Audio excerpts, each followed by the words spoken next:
Juan, la cultura en Colombia ha ganado espacios entre la opinión pública gracias a los logros que artistas, escritores y gestores culturales han tenido desde hace muchos años. Pero no solo en lo artístico, también forma parte de la cultura de nuestro país esa parte del deporte, el turismo y algunos temas relacionados con el medio ambiente. En la actualidad, Colombia ha pasado de ser consumidor pasivo de productos culturales del exterior a ser cada vez más productor de contenidos propios de alta innovación, logrando así posicionarse entre los mejores países de América Latina a ricos en materia cultural. Y es que esta fuente vital de desarrollo económico del país se vio afectada por los efectos de la pandemia, convirtiéndose en uno de los sectores más golpeados que con gran esfuerzo ha venido levantando y fortaleciéndose.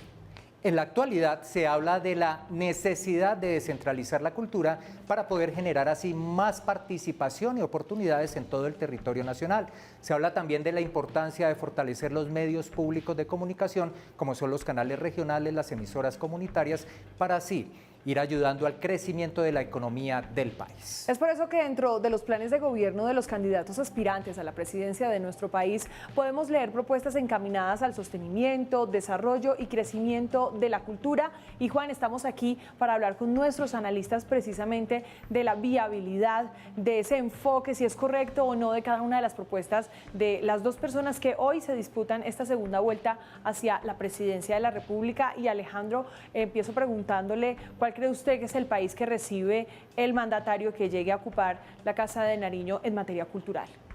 Bueno, en materia cultural, sin duda el próximo presidente va a recibir un país golpeado. Fueron 2 años en donde los escenarios artísticos, culturales, los espectáculos públicos, las artes literarias, donde las diferentes manifestaciones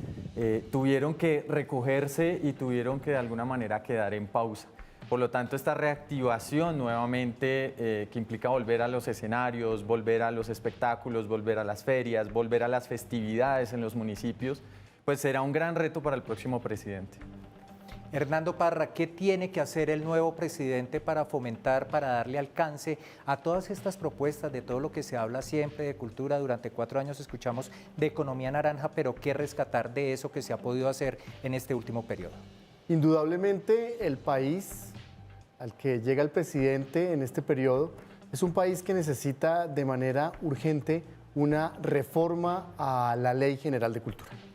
En el marco de esa reforma podemos entrar a revisar los pros y los contras de la economía naranja y, en fin, toda una serie de circunstancias que hoy en día podrían configurar y determinar el devenir de la cultura en el país. El ámbito de las TICs, el medio ambiente, entre otras áreas de desarrollo que considero fundamentales a la hora de pensarse la cultura para los próximos 4 años. La cultura, Alejandro, es muy heterogénea. Encontramos artistas desde diferentes corrientes que se desempeñan de formas muy distintas las unas de las otras y cada uno con necesidades completamente diferentes. ¿Cómo llegar a cada uno de estos sectores de manera equitativa y qué cree usted que debe hacer el próximo mandatario de los colombianos para poderle ofrecer lo que necesita el sector y que este se convierta a su vez en un motor económico para el país?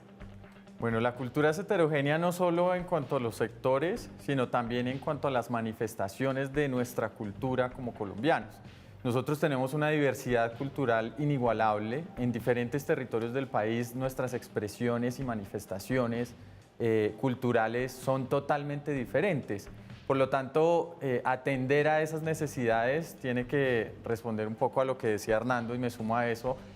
a un cambio profundo en la Ley General de Cultura, a un cambio profundo en la forma en que está organizado el sector cultural en nuestro país, para que realmente responda a los territorios, a las dinámicas particulares y para que realmente responda a cada uno de los sectores que son tan diversos como, por ejemplo,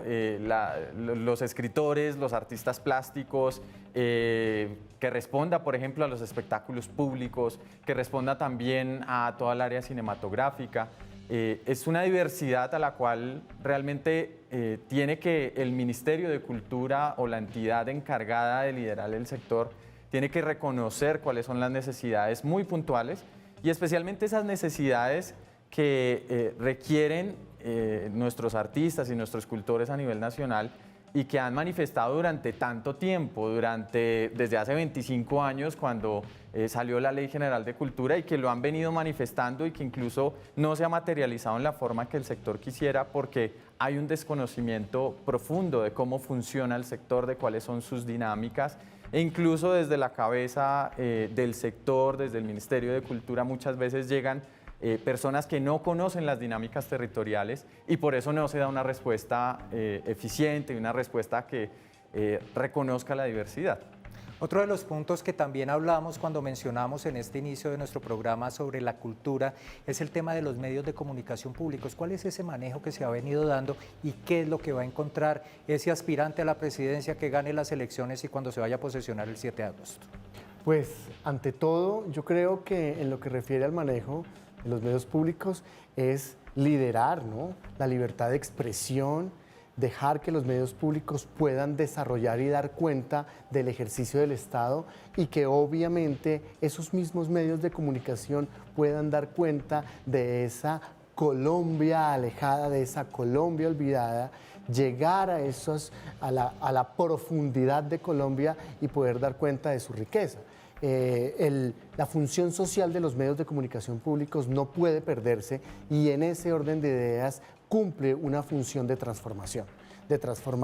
de cada uno de los elementos que la componen, en la medida en que llega al territorio y en la medida en que a partir del territorio construye un discurso